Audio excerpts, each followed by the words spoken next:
Hello नमस्कार साथियों, दूषण civil classes में आप सब लोगों का स्वागत है, हार्दिक अभिनंदन है। साथ ही साथ सूर्यकिरण बैच के आलोक में भी आप सभी लोगों का स्वागत है, हार्दिक अभिनंदन है। आप लोग भली भांति परिचित हो चुके हैं कि शिक्षण अभिरुचि के संदर्भ में सूर्यकिरण बैच के अंतर्गत हम लोगों ने अपने अध्ययन और अध्यापन के कार्य को प्रारंभ किया हुआ है। फिलहाल देखिए, जो आपका करंट टॉपिक बना हुआ है उसको आपने कहा था कि शिक्षा का अधिकार अधिनियम 2009 और शिक्षा का अधिकार अधिनियम 2009 के संदर्भ में ऑलरेडी 2 प्रकार की कक्षाएं आपके सामने आ चुकी हैं। ऐसा इसनाते हुआ क्योंकि शिक्षा का अधिकार अधिनियम 2009 अपना जो फिजिकल कंपोजिशन लेकर के आपके सामने आता है वो काफी विस्तारित रूप में आपको दिखाई पड़ता है। हालांकि हमने ये आपको समझाने का कार्य किया है, जैसा कि आप लोग जान ही पा रहे होंगे कि शिक्षा का अधिकार अधिनियम 2009 7 प्रकार के अध्याय आपके सामने रखता है, 38 प्रकार की धाराएं आपके सामने रखता है। तो अपने आप में काफी क्या है, एक लेंथी डॉक्यूमेंट के रूप में आपके सामने आता है। लेकिन हमने आपको अच्छी तरीके से ये बातें समझाने का कार्य किया है कि सारे के सारे अध्याय आपको कैलकुलेट करने की कोई आवश्यकता नहीं, और जो भी अध्याय आप कैलकुलेट करने की बात करेंगे उनके अंदर की प्रत्येक प्रकार की जो धारा है उसको आपको कैलकुलेट करने की आवश्यकता है नहीं, क्योंकि मामला आपके पाठ्यक्रम का भी बना हुआ है और आपके पाठ्यक्रम में केवल यही एक टॉपिक आपको नहीं दिया गया है, बाकी टॉपिक भी आपको दिए गए। हालांकि मैं अपनी बात पर अभी भी अडिग हूं, क्योंकि मैंने एक चर्चा में आपको यह कहा था कि शिक्षा का अधिकार अधिनियम 2009 परीक्षा उपयोगी है, परीक्षा में आने लायक है, यहां से सवाल आपको मिलने की संभावनाएं हैं। लेकिन आप जो परीक्षा देने जा रहे हैं उस परीक्षा का आयोजन यूकेपीएससी कराने जा रहा है, और यूकेपीएससी है ना बहुत लेंदी वे में फिलहाल क्वेश्चंस आपके सामने नहीं रख रहा है। हाँ, ये तो हम कहेंगे कि स्क्रीनिंग वाले एग्जामिनेशन में जो 150 सवाल आपके सामने रखे जाएंगे उन 150 सवालों को आधार बना करके लगभग 30 से 35 सवाल लैंग्वेज ओरिएंटेड रहेंगे। लेकिन बाकी जो सवाल आपके सामने आएंगे वो लगभग उसी पैटर्न पे आने की उनकी संभावनाएं हैं जो यूकेपीएससी का क्या है, अपना ओल्ड पैटर्न है, यानी कि एक लाइन का सवाल और उसी के नीचे क्या है 4 प्रकार के छोटे छोटे क्या आपके विकल्प। तो मैं तो आपको यही कहूंगा कि अगर आपको शिक्षा का अधिकार अधिनियम 2009 आपको कैलकुलेट करके चलना है तो उचित नामकरण आपके पास आ जाना चाहिए। संविधान संशोधन अधिनियम को कैसे जोड़ना है, भारतीय संविधान के साथ उनका संबंध कैसे स्थापित करना है, और शिक्षा का अधिकार अधिनियम 2009 को लेकर के जो आपके डिफरेंट डेट्स आपके सामने आते हैं उनके अपने रेस्पेक्टिव कैलकुलेशंस किए हैं, यहां आपको ज्यादा ध्यान देने की आवश्यकता है। लेकिन हमने काम इस हिसाब से किया है कि मान लीजिए उसका थोड़ा सा मन बदल जाए, है ना, और अगर वो लैंग्वेज ओरिएंटेड आपको बनाने की बात करे या मैच द कॉलम पे आधारित बना के सवाल बना दे, एक तरफ शिक्षा के अधिकार अधिनियम की धाराएं आपको लिख के दिखा दे और सामने क्या है अलग अलग प्रकार के प्रावधान आपको लिख करके दिखा दे और कहे कि भी इनका क्या है मिलान करके आप दिखाइएगा, तो अगर इस प्रकार का डिस्कशन आपकी परीक्षा में आ जाता है तो उसके लिए आप अपने आप को थोड़ा क्या है सावधान करके चलेंगे। बहरहाल हम आपको यह बताना चाहेंगे कि शिक्षा के अधिकार अधिनियम को लेकर के फिलहाल हमारा डिस्कशन अध्याय नंबर 4 पर है, और अध्याय नंबर 4 को आधार बना करके हमने धारा नंबर 19 तक का पूरा कैलकुलेशन कर लिया है। धारा नंबर 19 का क्या है, हमने पूरा कैलकुलेशन कर लिया है, यानी कि आज की क्लास में अध्याय 4 ही पहले उठेगा, और अध्याय 4 में जो आपकी अगली धाराएं हैं उन धाराओं के संदर्भ में क्या महत्वपूर्ण बातें आप लोग कर सकते हो, वो महत्वपूर्ण बातें क्या है आपको करके चलनी पड़ेंगी। जैसे आपने कहा कि टॉपिक तो वही हो गया ना, आपने कहा कि फिलहाल आपका डिस्कशन कहां पर है भाई, फिलहाल आपका डिस्कशन कहां पर है, तो आपने कहा कि हमारा डिस्कशन कहां पर है, चैप्टर नंबर 4 में है, यानी कि अध्याय नंबर 4 में है। और अध्याय नंबर 4 में जब हम आगे बढ़ेंगे तो हमने 19 तक की कैलकुलेशन पूरी कर रखी है, तो यहां पर जो आपकी धारा नंबर आपका क्या है, धारा नंबर जो आपका 21 है, 19 तक की कैलकुलेशन है ना, तो यहां पर जो आपका धारा नंबर क्या है आपका 20 है, तो धारा नंबर 20 के रिगार्डिंग क्या है आप अपनी कोई कैलकुलेशन लेकर के ना आए। 20 के रिगार्डिंग क्या, आप अपने कोई कैलकुलेशन लेकर के ना आए। आपको सही और सटीक कैलकुलेशन तो यहां पर करनी है, जो आपको बहुत बढ़िया सवाल देकर के चलेगी। तो सही और सटीक कैलकुलेशन आप क्या करेंगे, धारा नंबर 21 के अकॉर्डिंग करेंगे। किसके अकॉर्डिंग करेंगे, धारा नंबर 21 के अकॉर्डिंग आप करेंगे। क्या करेंगे, धारा नंबर 21 के अकॉर्डिंग आप लोग यहां पे करके चलेंगे। और धारा नंबर 21 में है क्या, धारा नंबर 21 में क्या है, एक शब्दावली का जिक्र है, एक शब्दावली का जिक्र है। धारा नंबर 21 में आपको क्या मिलेगा भाई, एक शब्दावली का जिक्र आपको मिलेगा। और ये जो शब्दावली है इसको शॉर्ट फॉर्म में क्या कहा जाता है, एसएमसी कहा जाता है। क्या कहा जाता है, एसएमसी कहा जाता है। अब एसएमसी को इंग्लिश में आप क्या, हिंदी में आप क्या कहेंगे पूरा, इसको आप कहेंगे स्कूल प्रबंधन समिति। क्या कहेंगे, स्कूल प्रबंधन समिति आपको कह के चलना पड़ेगा। यानी कि कुल मिलाकर के जो अध्याय नंबर 4 है और उसकी धारा नंबर जो 21 आपके सामने आती है, उसमें जिस शब्दावली का जिक्र किया गया है उसको आपको क्या कहना है, स्कूल प्रबंधन समिति आपको कहना है। यानी कि अगर आपसे पूछा जाता है कि स्कूल प्रबंधन समिति जैसी शब्दावली का जो डिस्क्रिप्शन है, जो वर्णन आपको दिखाई पड़ता है, वो इस अधिनियम की कौन सी धारा में है, तो आपका आंसर तुरंत कहां जाना चाहिए, 21 की ओर आपका आंसर क्या आ जाना चाहिए। अब ये जो आपका स्कूल प्रबंधन समिति है, इसमें आपको और क्या क्या बताना है, ये बताएंगे कि वर्तमान समय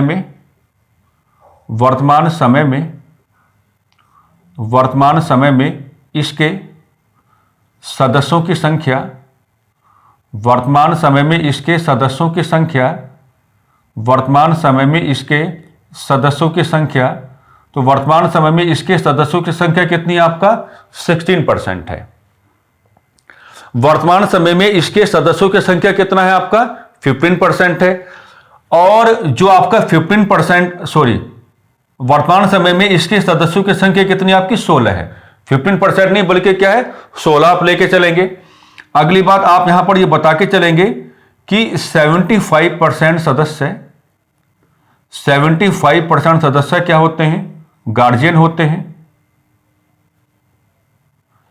75% सदस्य क्या होते हैं भाई, गार्जियन होते हैं। क्या होते हैं, गार्जियन होते हैं। अब देखो कुल सदस्य आपको कितने नजर आते हैं, यानी कि कुल सदस्य आपको कितने नजर यहां पर आते हैं, तो कुल सदस्य वर्तमान में कितने हैं आपके, 16 हैं। अब 16 का जो आपका क्या होगा, 50% होगा। यानी कि 16 का जो आपका 50% होगा, तो 16 के जो आपके 50% होंगे वो क्या होंगे आपके, वो क्या होंगी, महिलाएं होंगी। वो क्या होंगी भाई, आपकी महिलाएं होंगी। वो क्या होंगी, महिलाएं होंगी। और साथ ही साथ आप ये भी बता के चलेंगे कि जो आपका स्कूल प्रबंधन समिति है, स्कूल प्रबंधन समिति का जो आपका कार्यकाल होता है, स्कूल प्रबंधन समिति का यहां पर जो आपका कार्यकाल होता है, तो कार्यकाल आपका कितना होता है, कार्यकाल आपका कितना होगा, वो 2 वर्ष का आपका क्या हो जाएगा। तो धारा 21 से आप शुरुआत करेंगे। और धारा 21 में आपको क्या बताना है कि स्कूल प्रबंधन समिति जैसी शब्दावली का जिक्र किया गया है। वर्तमान समय में इसके सदस्यों की संख्या 16 है। इसके जो आपके 75% सदस्य हैं वो क्या होते हैं, गार्जियन होते हैं। और बाकी जो आपके 25% सदस्य आपको मिलेंगे वो कहां के होंगे, वो जो आपका स्कूल का अपना निजी जो आपका प्रबंधन है वहां से आप लोग कैलकुलेट कर पाएंगे। और जो इसके टोटल मेंबर्स आपको दिखाई पड़ते हैं 16 के रूप में, उनका जब आप 50% कैलकुलेट करके चलेंगे तो 50% क्या होंगी, अनिवार्य रूप से क्या होंगी, इसमें महिलाएं शामिल होंगी, है ना। और जो आपका स्कूल प्रबंधन समिति है, तो स्कूल प्रबंधन समिति का जो अपना कार्यकाल होता है वो कितना होता है, 2 वर्ष का होता है। यानी कि प्रत्येक 2 वर्ष की समाप्ति पर इसको भंग किया जाता है और नए तरीके से क्या है, इसका गठन किया जाता है।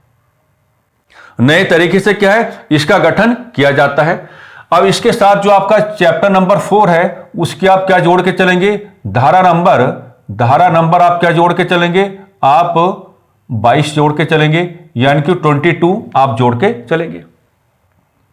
अब इसमें क्या बताया गया, इसमें बताया गया है कि स्कूल प्रबंधन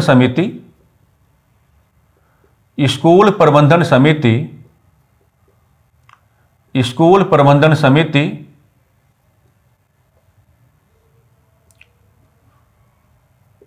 विद्यालय विकास योजना, विद्यालय विकास योजना तैयार करेगी, विद्यालय विकास योजना तैयार करेगी, है ना। और साथ ही साथ ये भी बताया गया है कि विद्यालय विकास योजना, विद्यालय विकास योजना का समय 3 वर्ष का होगा। समय क्या होगा? 3 वर्ष का होगा। आप लोग कंफ्यूज मत हो जाना, 3 वर्ष का होगा, क्योंकि यहां पर जो आपका स्कूल प्रबंधन समिति है उसका कार्यकाल तो आपको 2 वर्ष का बताया जा रहा है। लेकिन अगर हम धारा नंबर 22 के अकॉर्डिंग मूव ऑन करने की बात करेंगे तो हमको यह समझाया जाता है कि जो आपका स्कूल प्रबंधन समिति है वो विद्यालय स्तर पर क्या है, नाना प्रकार की क्या है, विकासात्मक योजनाएं बनाने का कार्य करेगी। तो अगर आप एक विकासात्मक योजना का कान पकड़ने की बात करेंगे तो उसका टेन्योर अगर आपको बताना पड़ेगा तो टेन्योर आप 2 साल नहीं बताएंगे, बल्कि आप क्या बताएंगे, 3 साल ही आपको बता के आना है। क्योंकि कई बार जब इसको कैलकुलेट किया जाता है तो थोड़ी परेशानी हो जाती है, और परेशानी तो आपके सामने बना हुआ है। यहां पर स्कूल प्रबंधन समिति का कार्यकाल कितना है, 2 वर्ष का आपको बताया गया है। और अगर ये स्कूल प्रबंधन समिति कोई योजना तैयार करती है, विकासात्मक योजना तैयार करती है स्कूल लेवल पर, तो उसका टेन्योर, उसका कार्यकाल कितना है, 3 वर्ष का है। तो 2 और 3 में परेशान मत हो जाना, वो 1 साल रहेगा कॉमन, यानी कि जो अगली स्कूल प्रबंधन समिति है वो उसको डील करेगी, कोई दिक्कत वाली बात नहीं है। लेकिन यहां किसी प्रकार के परिवर्तन की कोई गुंजाइश नहीं है। हम दोबारा आपको बता रहे हैं, स्कूल प्रबंधन समिति का कार्यकाल आप 2 वर्ष ही लेकर के चलेंगे धारा 21 के अकॉर्डिंग। और स्कूल प्रबंधन समिति जो विद्यालय स्तर पर विकासात्मक योजनाएं तैयार करेगी, अगर आप किसी भी एक विकासात्मक योजना का कान पकड़ने की बात करेंगे तो उसका कार्यकाल क्या होगा, आपका 3 वर्ष का ही आपको बताना पड़ेगा, 3 वर्ष का ही आपको बताना पड़ेगा।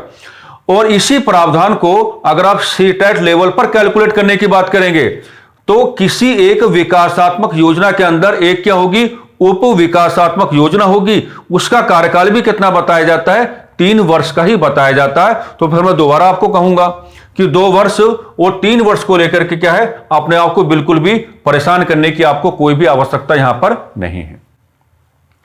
धारा 21 ये है, धारा 22 आपका क्या ये है। आगे जो आप उठाएंगे यहां पर वो उठाएंगे धारा नंबर 23। धारा नंबर 23 आप उठा के चलेंगे तो धारा नंबर 23 में क्या है, धारा नंबर 23 में क्या है, तो आप यहां पर कहेंगे कि अध्यापकों के संदर्भ में चर्चा है, अध्यापकों के संदर्भ में चर्चा, अध्यापकों के संदर्भ में क्या है, चर्चा है। अब अध्यापकों के संदर्भ में किस किस प्रकार की चर्चाएं आपको लेकर के चलनी है, नियुक्ति संबंधी चर्चा आपको लेकर चलनी है, नियुक्ति संबंधी चर्चा आप लेके चलेंगे, नियुक्ति संबंधी क्या है, चर्चा आप लेके चलेंगे, ठीक है। और साथ ही साथ योग्यता संबंधी चर्चा आप लेके चलेंगे, योग्यता संबंधी चर्चा भी आप लेकर के चलेंगे, योग्यता संबंधी चर्चा भी आप लेके चलेंगे। साथ ही साथ क्या है, वेतन एवं भत्ते, वेतन एवं भत्ते, वेतन एवं भत्ते आधारित चर्चा भी क्या है, आप लोग यहां पर क्या है लेकर के चलने वाले हैं। तो धारा 21 आपने देख ली है, धारा 22 आपने देख ली है, धारा 23 आपने देख ली है। अब सीधा जो आपको छलांग लगाना है यहां पर, अगर हम बिल्कुल परीक्षा उपयोगी ग्राउंड की बात करें तो नेक्स्ट जो सेक्शन आपके सामने आएगा वो आएगा आपके सामने 27। और 27 वैसे भी जो है अपने आप में मोस्ट रिपीटेड क्वेश्चन है, अगर आप शिक्षा के अधिकार अधिनियम 2009 के बारे में क्या है डिस्कशन कर रहे हैं। तो अब आपको यहां पर कैलकुलेट करके क्या चलना पड़ेगा, अब आपको यहां पर कैलकुलेट करके क्या चलना पड़ेगा, आप बनाएंगे किसका रेफरेंस लेंगे, धारा नंबर 27 का सीधा रेफरेंस आप लेंगे। किसका लेंगे, धारा नंबर 27 का क्या है, यहां पर आप सीधा एक रेफरेंस लेकर के चलेंगे। धारा नंबर 27 में क्या कहा गया है, धारा नंबर 27 में यह कहा गया कि जो अध्यापक गण है, जो अध्यापक गण है, अध्यापक गण जो है उनको क्या है, देखिए क्या क्या बताया गया, उनको बताया गया है कि आपदा राहत आपदा राहत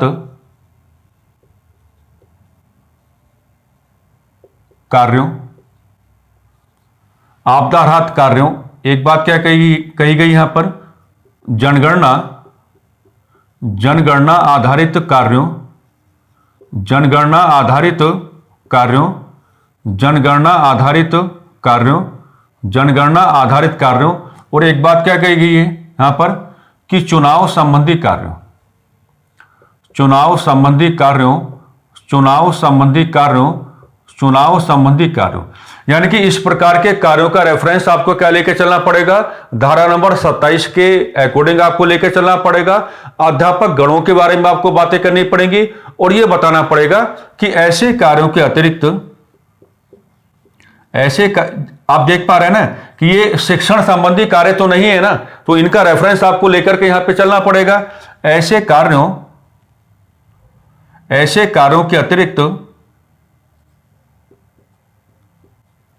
ऐसे कार्यों के अतिरिक्त अन्य किसी कार्यों में, अन्य किसी कार्यों में, अन्य किसी कार्यों में नियोजित नहीं किया जाएगा। अन्य किसी कार्यों में क्या है, नियोजित नहीं किया जाएगा, नियोजित नहीं किया जाएगा। अन्य किसी कार्यों में क्या, नियोजित नहीं किया जाएगा, नियोजित नहीं किया जाएगा।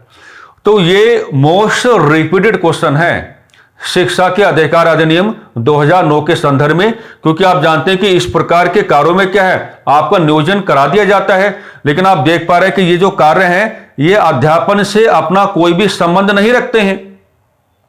तो भी आपसे पूछा जा सकता है कि जनगणना के संदर्भ में जो आपका व्यवहार रहता है, या अगर कोई प्राकृतिक आपदा आ गई है तो वहां पर आपको राहत कार्यों के साथ अपना जुड़ाव करके चलना पड़ेगा, है ना। या मान लीजिए पंचायती स्तर के आपके चुनाव हैं, या राज्यों में विधानमंडल के चुनाव हैं, है ना, या लोकसभा के चुनाव हैं, तो इस प्रकार के जो आपके चुनाव होते हैं वहां पर आपका नियोजन करा दिया जाता है। तो जब वहां पर आपका नियोजन होता है तो इस प्रकार के जो आपके नियोजन है ना, ये अध्यापन के कार्य के साथ आपको कोई प्रत्यक्ष संबंध बना करके तो नहीं चलते हैं। तो अगर इस प्रकार के कार्यों में आपका नियोजन कराया जाएगा तो यह व्यवस्था शिक्षा के अधिकार अधिनियम 2009 की कौन सी सेक्शन में आपको दिखाई पड़ता है, तो यहां पर आपका राइट आंसर क्या हो जाता है, सेक्शन नंबर 27। कुछ ऐसा ही मामला आप कहां लेके चलेंगे, आप लेके चलेंगे किसमें, धारा नंबर 28 में, जो अध्याय नंबर 4 की क्या है, अंतिम धारा भी है। और यहां पर भी आपको किसकी बात करनी है, आप रेफरेंस किसका लेंगे, अध्यापक गण। आप रेफरेंस किसका लेके चलेंगे, अध्यापक गण का ही क्या है, आप यहां पर रेफरेंस लेके चलेंगे। और अध्यापक गण के बारे में कहेंगे कि भाई प्राइवेट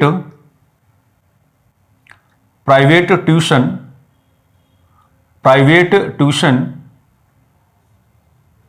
है ना, दिए जाने पर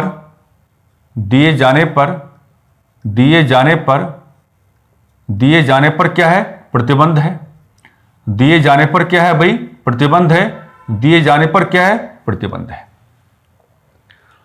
ठीक है, तो यहां पे चैप्टर नंबर जो आपका 4 है उसकी कुछ धाराएं तो हमने पहली वाली क्लास में वाइंड अप कर ली हैं। और अध्याय नंबर 4 की यहां पर कौन कौन सी धाराएं आपने कैलकुलेट की हैं, 21 के बारे में बातें आपने की हैं, 22 के बारे में बातें आपने की हैं, 23 के बारे में बातें आपने की हैं, 27 के बारे में बातें आपने की हैं, और 28 के बारे में भी क्या आपने बातें की हैं। और इन सब चीजों के साथ आप किस किस प्रकार के जो प्रावधान है आप जोड़ करके चलेंगे, तो तमाम प्रकार के जो प्रावधान है हमने आपको यहां पर क्या है बताने का कार्य कर दिया है।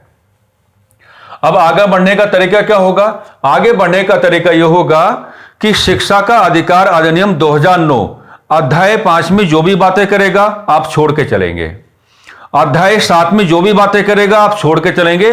आपका कोई नुकसान यहां पर हमारे हिसाब से तो नहीं होना चाहिए। आपका कोई नुकसान क्या हमारे हिसाब से यहां पर नहीं होना चाहिए, क्योंकि ये तो आप जान ही पा रहे होंगे कि कोई भी अधिनियम हो उसका प्रत्येक प्रकार का जो प्रावधान है वो कभी परीक्षा उपयोगी नहीं बनता है, कभी भी क्या परीक्षा उपयोगी नहीं बनता है। भाई हम तो आपको ये कहना चाहेंगे कि अब यहां पर आप क्या उठाएं, अब यहां पर अध्याय नंबर क्या उठा लें, 6 उठा लें, क्योंकि इसके अंदर क्या है कई प्रकार के जो सवाल हैं वो कई प्रकार के सवाल जो हैं आपको यहां पर क्या है मिल जाएंगे। यहां पर कई प्रकार के जो सवाल हैं आपको यहां पर मिल जाएंगे।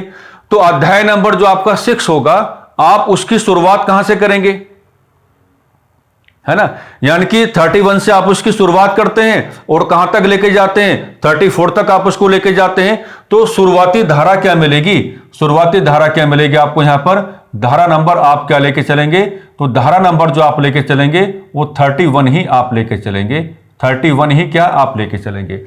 और धारा नंबर 31 में क्या है, धारा नंबर 31 में दो प्रकार की व्यवस्थाएं हैं। यहां जो व्यवस्थाएं हैं, यहां जो व्यवस्थाएं हैं, तो व्यवस्थाएं क्या है, वो दो प्रकार की व्यवस्थाएं आपको नजर आएंगी। एक व्यवस्था आप कहां लेके चलेंगे, एक व्यवस्था आप कहां लेके चलेंगे भाई, एक व्यवस्था आप लेके चलेंगे केंद्र स्तर पर, क्योंकि आप जानते हैं कि शिक्षा क्या है, राज्य सूची का विषय नहीं, अब क्या है, समवर्ती सूची का विषय है। तो केंद्र और राज्य दोनों को क्या है, आपको जोड़ करके चलना पड़ेगा। और एक आप क्या दिखाएंगे यहां पर व्यवस्था, उसको आप सीधा कह देंगे राज्य स्तर पर, क्या कहेंगे, राज्य स्तर पर, राज्य स्तर पर। अच्छा, केंद्र के स्तर पर आप क्या दिखाएंगे, तो केंद्र के स्तर पर आप दिखाएंगे राष्ट्रीय अधिकार, या ऐसे कहेंगे राष्ट्रीय बाल अधिकार, राष्ट्रीय बाल अधिकार संरक्षण आयोग, राष्ट्रीय बाल अधिकार संरक्षण आयोग, संरक्षण आयोग, राष्ट्रीय बाल अधिकार संरक्षण जो आयोग है उस पर क्या है, चर्चा है। और इतना ही लेके चलेंगे। यहां पर इसमें थोड़ा सा परिवर्तन कर देंगे, यहां पर क्या कहेंगे, राज्य, राज्य बाल अधिकार, राज्य बाल अधिकार, राज्य बाल अधिकार संरक्षण आयोग, राज्य बाल अधिकार संरक्षण आयोग पर चर्चा है।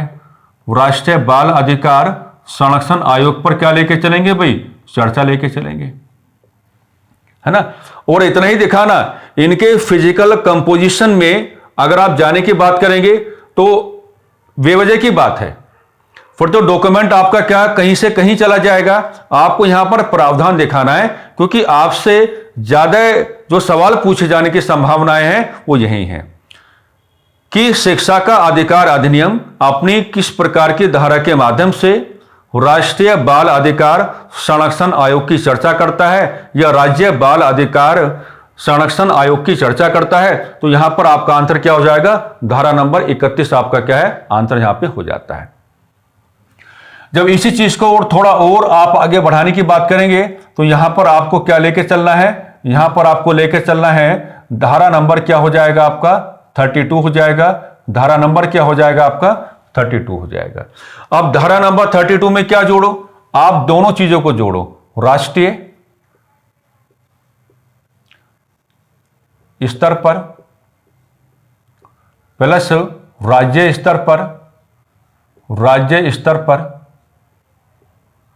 इसमें क्या कहा गया है, बाल अधिकार, बाल अधिकार, बाल अधिकार संरक्षण, बाल अधिकार संरक्षण आयोगों,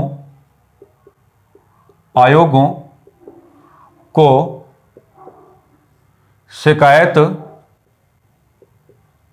सुनने का अधिकार, शिकायत सुनने का अधिकार, शिकायत सुनने का अधिकार प्लस अपील पर, प्लस अपील पर सुनवाई करने का अधिकार, प्लस अपील पर सुनवाई करने का अधिकार, प्लस अपील पर सुनवाई करने का अधिकार, प्लस अपील पर क्या है भाई, सुनवाई करने का अधिकार। तो 31 में केवल आप क्या बताएंगे, प्रावधान की चर्चा है, और 32 में क्या है, इनका एक पावर आपको दिखाया गया है। यहां केंद्र स्तर पर राष्ट्रीय बाल अधिकार संरक्षण आयोग की चर्चा आप करेंगे, यहां राज्य स्तर पर क्या है 31 के अकॉर्डिंग आप राज्य बाल अधिकार संरक्षण आयोग की चर्चा करेंगे। और इसको जब आप धारा नंबर 32 के साथ जोड़ने की बात करेंगे तो आप क्या कहेंगे, राष्ट्रीय स्तर पर और प्लस राज्य स्तर पर जो बाल अधिकार संरक्षण आयोग आपको दिखाई पड़ रहे हैं उनको शिकायत सुनने का अधिकार भी है और उनको क्या है, अपील पर सुनवाई करने का अधिकार भी है। उनको शिकायत सुनने का अधिकार भी है और उनको क्या है, अपील पर सुनवाई करने का अधिकार भी है। तो ये थे आपके अध्याय नंबर 6 में जो धारा नंबर आपका 31 है या जो आपका धारा नंबर क्या है भाई आपका 32 है। इन दोनों के बारे में इस प्रकार की जानकारियां क्या है आपको लेकर के चलनी है। अब यहां पर हम किसकी ओर से बात करेंगे, अब हम यहां बात करेंगे किसकी ओर से, धारा नंबर क्या आएगा आपका 34 आएगा, 33 आएगा ना, हाँ पहले तो 33 आएगा, धारा नंबर क्या आएगा आपका 33 आएगा। और धारा नंबर 33 में आप क्या बात करेंगे, तो धारा नंबर 33 में आप ये बात कहेंगे कि राष्ट्रीय सलाहकार परिषद, राष्ट्रीय सलाहकार परिषद, राष्ट्रीय सलाहकार परिषद पर चर्चा, राष्ट्रीय सलाहकार परिषद पर चर्चा, राष्ट्रीय सलाहकार परिषद पर चर्चा। और अध्यक्षता किसको देंगे, तो अध्यक्षता किसको देंगे, शिक्षा मंत्री को देंगे, शिक्षा मंत्री को देंगे। और शिक्षा मंत्री का संबंध कहां जोड़ेंगे, केंद्र सरकार के साथ जोड़ेंगे। किसके साथ जोड़ेंगे भाई, केंद्र सरकार के साथ जोड़ेंगे, केंद्र सरकार के साथ जोड़ेंगे। एक बात। दूसरी बात यह है कि जो आपका राष्ट्रीय सलाहकार जो परिषद होगा, राष्ट्रीय सलाहकार जो आपका परिषद होगा, तो राष्ट्रीय सलाहकार परिषद में कुल सदस्य कितने दिखाने हैं, कुल सदस्य आपको कितने दिखाने हैं, तो कुल सदस्य आपको दिखाने हैं 15 आपको दिखाने, कितने दिखाने, 15 आपको दिखाने। और 15 किसके साथ दिखाने, जो अध्यक्षता कर रहे हैं उनके साथ आपको दिखाने, है ना। तो यहां पर आप एक बात देखिएगा कि 15 में आपको कहना पड़ेगा कि जो आपके 1/3 हैं, 15 में जो आपके 1/3 हैं वो क्या हैं, वो महिलाएं होंगी। 15 में जो आपके 1/3 हैं वो क्या होंगी, यहां पर महिलाएं होंगी। और 1/3 के अलावा कितना बचा, शेष बचा। 1/3 के अलावा कितना बचा आपका, शेष बचा। तो शेष आप किसको देखें, शेड्यूल कास्ट को देंगे, शेड्यूल ट्राइब को देंगे और किसको देंगे, ओबीसी को आप देंगे। और यहां पर जो है जो आपके नाना प्रकार के शिक्षाविद हैं आप उनको भी क्या है यहां पर प्रमोट करने का कार्य करेंगे। तो धारा नंबर जो आपका 33 है, तो धारा नंबर 33 एक व्यवस्था आपके सामने रखता है और जिस व्यवस्था का जिक्र आपके सामने किया गया है तो क्या आपका राष्ट्रीय सलाहकार परिषद पर चर्चा है। तो राष्ट्रीय सलाहकार परिषद पर चर्चा जब आप करेंगे तो राष्ट्रीय जुड़ा हुआ है, तो अध्यक्षता आप किसको देने का कार्य करेंगे, केंद्र सरकार के शिक्षा मंत्री को देने का कार्य करेंगे। कुल सदस्य आप कितने दिखाएंगे, 15 दिखाएंगे। अध्यक्षता जो कर रहे हैं उनके सहित 1/3 क्या होगा, महिलाएं होंगी और बाकी जितने भी रिमेनिंग आपके हैं उनमें कोई कैटेगराइजेशन आप करके नहीं चलेंगे। बाकी किसके अकाउंट में चले जाएंगे, schedule caste, schedule tribe, OBC और जो आपके नाना प्रकार के क्या हैं शिक्षाविद हैं, जो आपके नाना प्रकार के क्या हैं शिक्षाविद हैं। इसी का छोटा भाई कहां मिलेगा आपको, इसी का छोटा भाई कहां मिलेगा आपको, धारा नंबर 34 में आपको दिखाई पड़ेगा। इसी का छोटा भाई आपको कहां दिखाई पड़ेगा, धारा नंबर 34 में क्या है आपको दिखाई पड़ेगा। और धारा नंबर 34 में आप क्या दिखाएंगे, यहां बदल देंगे थोड़ा सा, राज्य सलाहकार परिषद पर चर्चा, राज्य सलाहकार परिषद पर चर्चा। ओके, राज्य सलाहकार परिषद पर चर्चा। और राज्य सलाहकार परिषद पर चर्चा तो अध्यक्षता कैसे दिखाएंगे, बिल्कुल वही पैटर्न अपनाओ। अध्यक्षता किसको देंगे, अध्यक्षता देंगे शिक्षा मंत्री को। अध्यक्षता किसको देंगे, शिक्षा मंत्री को देने का कार्य करेंगे। और शिक्षा मंत्री ये यहां आप किसके हो जाएंगे, राज्य सरकार के हो जाएंगे। किसके हो जाएंगे, राज्य सरकार के हो जाएंगे। डन। बिल्कुल वही व्यवहार करो कि कुल सदस्य इसके यहां पर आपको कितने दिखाने हैं, तो यहां पर इसके आपको जो कुल सदस्य आपको दिखाने हैं, कुल सदस्य आप कितने लेके चलेंगे, 15 आप लेके चलेंगे, यानी कि 15 आप लेके चलेंगे। और जो कुल सदस्य आप 15 यहां पर आप लेके चलेंगे उसमें आप क्या कहेंगे, वही बात आपको कहनी है कि यहां भी 1/3 क्या होगा, महिलाएं होंगी। 1/3 क्या होंगी भाई, महिलाएं होंगी। ओके, और यहां भी फार्मूला क्या बनेगा, शेष का फार्मूला बनेगा। यहां भी फार्मूला क्या बनेगा, शेष का फार्मूला बनेगा। तो शेष आपको किसको देने हैं, शेड्यूल कास्ट को आपको देके चलने हैं, शेड्यूल ट्राइब को आपको देके चलने हैं, और ओबीसी को आपको देके चलने हैं, और जो नाना प्रकार के आपके क्या है शिक्षाविद हैं उनको आपको देकर के चलने हैं। ठीक है, तो इस प्रकार से आपने देखा कि शिक्षा का अधिकार अधिनियम 2009 7 प्रकार के अध्याय 38 प्रकार की धाराएं तो आपके सामने लेकर के आता है। लेकिन हम फिर वही कहेंगे कि प्रत्येक प्रकार का अध्याय और प्रत्येक प्रकार के अध्याय के अंदर प्रत्येक प्रकार की जो धारा है वो आपको कैलकुलेट करके नहीं चलना है ना। भले कोई बात नहीं, हमने 3 प्रकार की कक्षाओं के माध्यम से शिक्षा का अधिकार अधिनियम 2009 हमने कैलकुलेट किया है। और एक सच्चाई आपको बताते हैं कि कोई भी कैलकुलेशन कभी अपने आप में कंप्लीट बनती नहीं है। इसका कारण यह है कि जब बार बार आप किसी भी विषय वस्तु के साथ लगातार अपना जुड़ाव करते रहोगे तो नई नई प्रकार की जो आपकी जागरूकता है वो आपके पास आती रहेगी। हमारा काम आपको एक रास्ता दिखाना था और हमने वो रास्ता दिखा दिया है। अब शिक्षा के अधिकार अधिनियम 2009 को आप कितनी दूर तक खींच करके लेकर जाते हैं, अब ये आपका क्या बन जाता है, परम कर्तव्य बन जाता है। इस विषय वस्तु को आप आसान कैसे बना सकते हैं, इस विषय वस्तु को कैलकुलेट करने का राइट वे क्या होगा, यह हमने आपको बताने का कार्य किया है। और बहुत सारी दुविधाओं से या बहुत सारी असुविधाओं से क्या है आपको बचाने का कार्य भी किया है। ठीक है, तो कुल मिलाकर के यहां तक की चर्चा में हम ये कहने की स्थिति में आ गए हैं कि एक लेंदी टॉपिक आपके पाठ्यक्रम में शामिल था, इस लेंदी टॉपिक को क्या है हमने कैलकुलेट कर लिया है। अगर आप अपने पाठ्यक्रम का खंड 1 देखेंगे, अब 3 से 4 टॉपिक और आपके बचते हैं।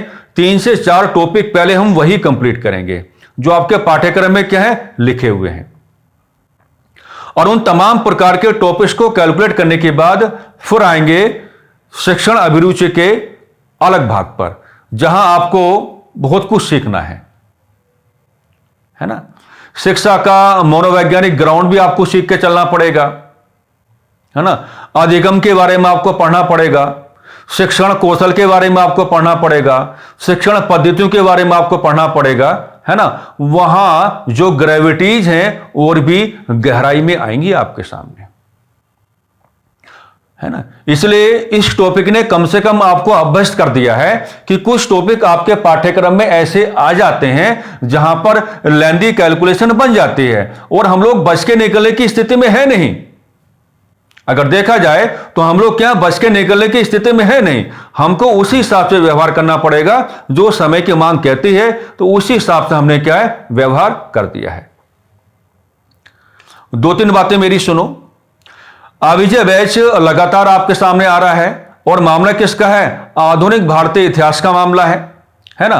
तो आधुनिक भारतीय इतिहास का सिलेबस अपने आप में क्या है काफी वास्ट है ना। तो इसलिए आपने देखा कि पिछले कुछ दिनों में लगातार आपको अभिजय बैच की जो वीडियोज हैं वो उपलब्ध कराई गई, वो इस नाते उपलब्ध कराई गई ताकि आपका जो पाठ्यक्रम है या आपका जो सिलेबस है वो सही समय पर क्या है वाइंड अप हो जाए और सही तरीके से क्या है वाइंड अप हो जाए। और एक बात हम फिर कह रहे हैं कि अभिजय बैच का टाइटल भले क्या हो स्क्रीनिंग भर्ती परीक्षा हो, लेकिन अभिजय बैच के अंतर्गत जो आधुनिक भारतीय इतिहास के संदर्भ में नाना प्रकार की कक्षाएं आपको उपलब्ध करवाई जा रही हैं, उन कक्षाओं का लाभ उन तमाम प्रकार के विद्यार्थियों को भी लेकर के चलना चाहिए जिनका मुख्य विषय क्या बनेगा, इतिहास बनेगा। तो आपको लग रहा होगा कि अभिजय बैच है ना का टाइटल हमने क्या दिया है स्क्रीनिंग। भले हमें टाइटल आपका स्क्रीनिंग दिया है, लेकिन हम अपनी कंप्लीट कैलकुलेशन करके चलेंगे और इस कैलकुलेशन में भी उतनी ही गहराई आपके सामने आएगी। मैं फिर वही बात कहूंगा कि जिन विद्यार्थियों का मुख्य विषय इतिहास बन के आता है वो आधुनिक भारतीय इतिहास के संदर्भ में अभिजय बैच के साथ क्या है जुड़ने का कार्य करेंगे। सूर्यकिरण बैच के अंतर्गत जो चर्चाएं हमारी चल रही हैं, ये चर्चाएं लगातार क्या इसी प्रकार से आती रहेंगी। और संकलन बैच का जो प्रस्तुतिकरण है वो आपके सामने आ भी गया है, और संकलन बैच की जो विधिवत कक्षाएं हैं उनका जो कार्यक्रम आपके सामने आएगा, आपको पहले ही बता दिया गया था, वो 11 दिसंबर से आपकी कक्षाएं प्रारंभ हो जाएंगी। आप कभी विचार करके देखना कि अभिजय बैच अपना बहुत डिटेल्ड सिलेबस लेके चल रहा है, सूर्यकिरण बैच अपना बहुत क्या है, डिटेल्ड सिलेबस लेके चल रहा है। और अगर आप संकलन बैच के सिलेबस को देखेंगे तो वो अपने आप ही क्या हो जाता है, काफी वास्ट हो जाता है। तो ये यात्राएं तभी पवित्र बन पाएंगी, तभी व्यवस्थित तौर पर अच्छी तरीके से आगे बढ़ पाएंगी। हमें तो अपना काम करना है, हम तो अपना काम लगातार करते रहेंगे। हमें जिस दिन यह आवश्यकता पड़ेगी कि आज हमको इतना कक्षा उपलब्ध कराना है, अब पढ़ना या ना पढ़ना वो आपकी जिम्मेदारी बनती है। हम तो अपनी ओर से आपको जो कक्षाएं देने का कार्य करेंगे वो कक्षाएं देने का कार्य करते रहेंगे और करेंगे ही। लेकिन बीच में कुछ दिन ऐसे भी आ सकते हैं जहां कक्षाओं की संख्या आपको थोड़ी ज्यादा मिल जाए, और अगर कक्षाओं की संख्या आपको थोड़ी ज्यादा मिलेगी तो परेशान मत होना, वो स्नाते कराया जाएगा, वो स्नाते होगा ताकि हम उचित समय पर अपना सिलेबस का वाइंड अप कर लें। मैं ये बात लेके चल रहा हूं, मैं बार बार जनवरी का महीना आपके सामने रख रहा हूं, वो स्नाते रख रहा हूं क्योंकि जनवरी के महीने के अंत तक जाते जाते आप ये कहने की स्थिति में हो जाए कि हमने अपने पाठ्यक्रम का लगभग 70% खत्म कर लिया है या हम खत्म करने की दिशा में हैं। तो जब जनवरी माह के अंत में आप ये कहने की स्थिति में आ जाओगे कि हमने अपने पाठ्यक्रम का लगभग 70% खत्म कर लिया है, तो उस समय अपने आत्मविश्वास को जरा एक बार देखना। वो जो आत्मविश्वास आपको उस समय पैदा होगा, क्योंकि उसके बाद भी स्क्रीनिंग परीक्षा के लिए आपके पास ठीक ठाक समय होगा, और वो जो ठीक ठाक समय होगा ना, उसमें हम करेंगे प्रैक्टिस सेशंस। उसमें हम लोग क्या करेंगे, प्रैक्टिस सेशंस करेंगे। एक बात समझ लेना, अगर आपके पास थ्योरी नहीं है ना, तो प्रैक्टिस सेशंस करने का कोई मतलब नहीं बनता है। ये बात मेरी समझ जाना। अगर आपकी ग्रिप में थ्योरी है तो प्रैक्टिस सेशंस करने का मतलब बनता है, आप कहीं से भी करें। लेकिन अगर आपकी ग्रिप में थ्योरी नहीं है, यानी कि कॉन्सेप्ट आपके पास नहीं है, नाना प्रकार के जो एनवायरमेंट्स हैं वो आपके पास नहीं है, तो फिर आपको थ्योरी को सबसे पहले क्या है, अपनी ग्रिप में लेके आना पड़ेगा। और जब थ्योरी एक हिसाब से आपकी ग्रिप में आ जाएगी, उसके बाद आप कहीं से भी प्रैक्टिस सेशंस करें, कहीं से भी करें आप, लेकिन उसमें जो आनंद की अनुभूति आपको होगी वो कुछ क्या होगी, बिल्कुल अलग रूप में आपके सामने आएगी। बिल्कुल व्यवस्थित हो जाना है। ठंड धीरे धीरे बढ़ेगी, अपनी तबीयत का विशेष ध्यान रखना है। याद रखना, अपनी तबीयत का विशेष ध्यान रखना है। ये जो आने वाले 7 से 8 महीने का समय आपका है, इसमें खुद को पालना सीखो। हम तो आज ही एक क्लास में कह रहे थे कि अगर आवश्यक नहीं है बाहर जाना तो बिल्कुल मत जाओ। अभी समय यह है कि जितना समय आप अपने अध्यापन को देकर के चलेंगे, उतना मामला क्या रह जाएगा, ठीक ठाक रह जाएगा, अच्छा होगा। कम से कम जीवन के संदर्भ में एक उचित और व्यवस्थित रास्ता तो खुल जाएगा। आज जो नाना प्रकार के मामलों को लेकर के बार बार आप निर्भर हो रहे हैं, वो जो आपकी डिपेंडेंसी है वो अपने आप ही खत्म हो जाएगी। और यही तो हमें करना है। और समझ जाओ, हम क्या मांगेंगे आपसे। हमारी गुरु दक्षिणा यह है कि आप सबसे पहले स्क्रीनिंग वाली जो परीक्षा है उसको ऐसे निकालें, ऐसे अटेम्प्ट करके आए कि अपने घर में आकर के ये कहें कि मैंने जो सवाल अटेम्प्ट किए हैं वो 100% सही है। अगर आप ये कह पा रहे होंगे उस समय, या अगर आप ये कहने की स्थिति में आ जाएंगे, तो हम यही समझ जाएंगे कि आपने हमें हमारी क्या है, गुरु दक्षिणा दे दिए, बात खत्म हुई। व्यवस्थित नोट्स चाहिए हमको, ठीक है। हम आपको कह रहे हैं और यही हमारा और आपका माध्यम है बातचीत करने का, बाकी कोई माध्यम नहीं है।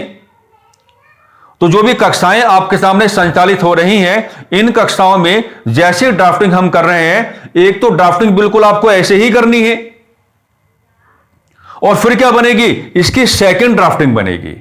फर्स्ट ड्राफ्टिंग क्या होगी, वो होगी जो आपको क्लास में बताई गई है, और उसके बाद इसकी क्या बनेगी, एक सेकंड ड्राफ्टिंग बनेगी, और सेकंड ड्राफ्टिंग जो होगी वो आपके खुद के शब्दों पर आधारित होनी चाहिए। देखना कितना अच्छा आपको लगेगा। कहते हैं कि जब किसी विषय वस्तु के प्रति हम बहुत अच्छे से अपने आप को जागरूक कर लेते हैं, फिर अचानक से ही आत्मविश्वास आने लगता है कि भाई अब तो सवाल आ जाए सामने, अब तो क्या है, सवाल आ जाए सामने। और कभी यह मत कहना कि परीक्षा टल जाए, कभी यह मत कहना कि परीक्षा टल जाए। मजबूत विद्यार्थियों की जिज्ञासा पता क्या कहती है, कि परीक्षा आ जाए। क्या कहते हैं, परीक्षा आ जाए।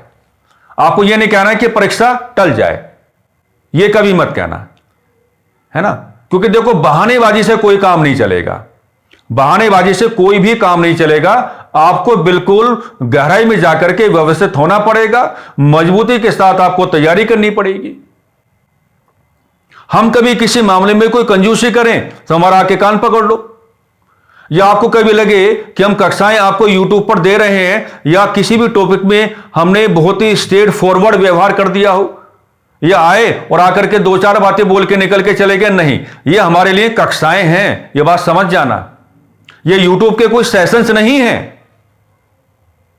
आप लोग मेरे व्यवहार को समझते होंगे।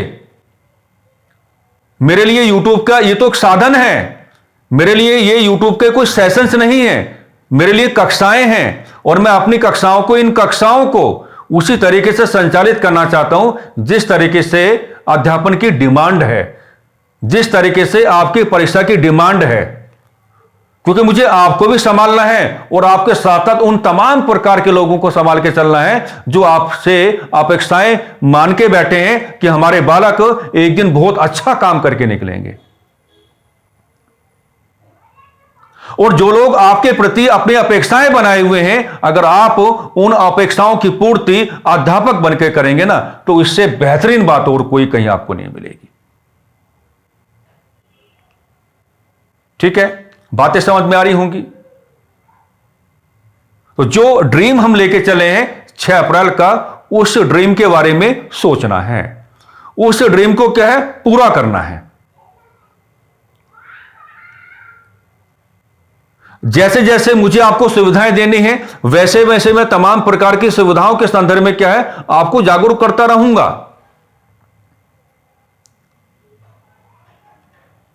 मैं तो हमेशा यही सोचता रहता हूं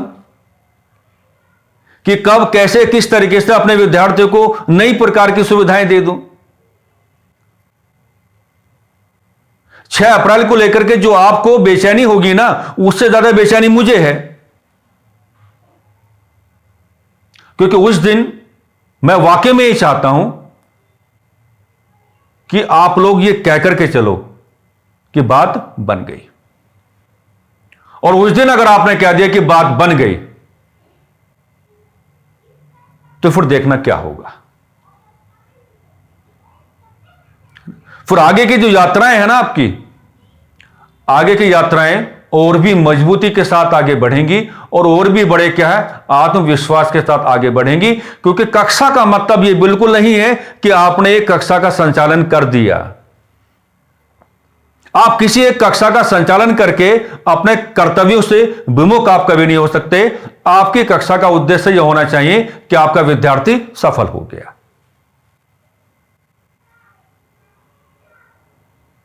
तो बहुत सारी अपेक्षाएं हम भी आपसे पाल के बैठे हैं, बहुत सारी अपेक्षाएं, दूरी सही आपसे, लेकिन बहुत सारी अपेक्षाएं आपसे पाल के बैठे हैं। और मेरी अपेक्षाएं जो हैं, वो उनको कभी बाहर लेके मत चलना। मेरी अपेक्षाएं कभी भी आप बाहर नहीं डालेंगी।